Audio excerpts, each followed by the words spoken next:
जो जातिवाद में बढ़ जाते हो, जब वोट देने जाना तो एक ही बात दिमाग लगा लेना, खाली अफगानिस्तान की स्थिति याद कर लेना, आपको पता चल जाएगा कि आपको वोट कहां देना है, मुहर कहां लगनी है। मैं किसी पार्टी विशेष का आदमी नहीं हूं, लेकिन मैं भारत का आदमी हूं और मुझे इतना तो पता ही है कि भारत किन हाथों में सुरक्षित है।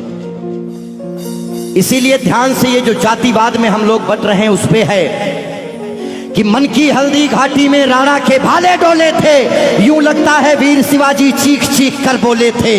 पुरखों का बलिदान घास की रोटी तक शर्मिंदा है, कट गई जंग में राणा की बोटी बोटी शर्मिंदा है। खुद अपनी पहचान मिटा दी कायर भूखे पेटों ने, जो टोपी जालीदार पहन ली हिंदू माँ के बेटों ने।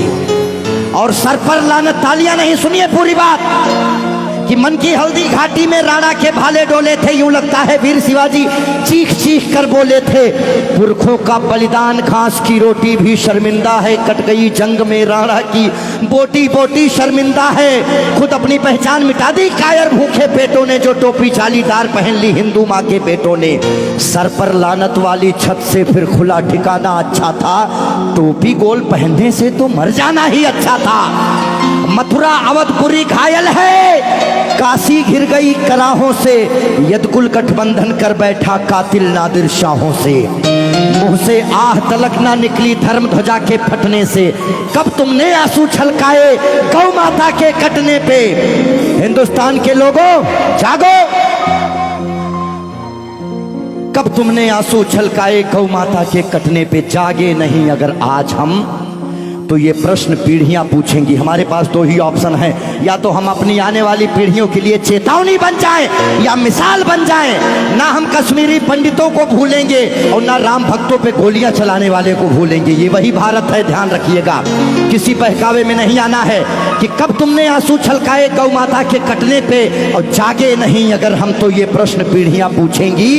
गन पकड़े हिंदुओं के बेटे और बुरके से लदी बेटियां पूछेंगी, बोलेंगी हे आर्यपुत्र इतना उद्धार किया होता, खतना करवाने से अच्छा हमको मार दिया होता।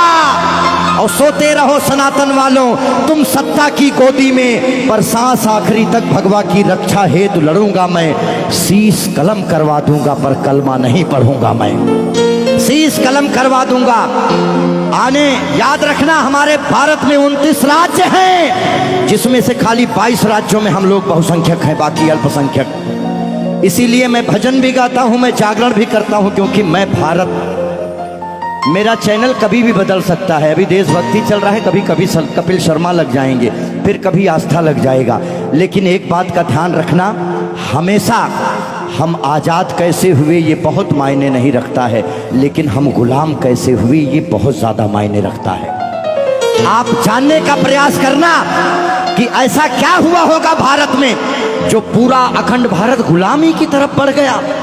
इस देश में जिनको चोर कहना था, जो मुगल भारत को लूटने आए, चाहे वो गजनी रहा हो, चाहे वो औरंगजेब, महान अकबर जिसको जिल्ले इलाही कहा गया, जिल्ले इलाही खुदा की परछाई को कहते हैं। और जो भारत के लोग अकबर को महान बताते हैं, जिल्ले इलाही शहंशाह अकबर, जिल्ले इलाही खुदा की परछाई को कहता है। ये कौन सा जिल्ले इलाही है जो दिल्ली में महिलाओं की मंडियां लगाता है, महिलाओं की खरीदी फरोश करता है? इतनी काली परछाई कौन से जिल्ले इलाही की हो सकती है? इसीलिए आप अपने हीरोज, अपने बच्चों को बताओ कि ये देश भगत सिंह की वजह से, ये देश जियो तिवारी जनेऊधारी, चंद्रशेखर आजाद, ये देश मंगल पांडे, बुंदेले हर बोलों के मुंह हमने सुनी कहानी थी और खूब लड़ी मर्दानी वो तो।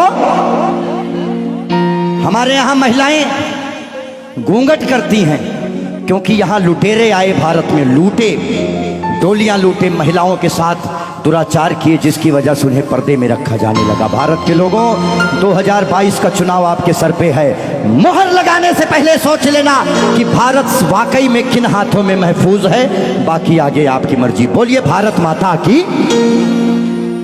आइए, रोक दो भाई, इतना काफी है।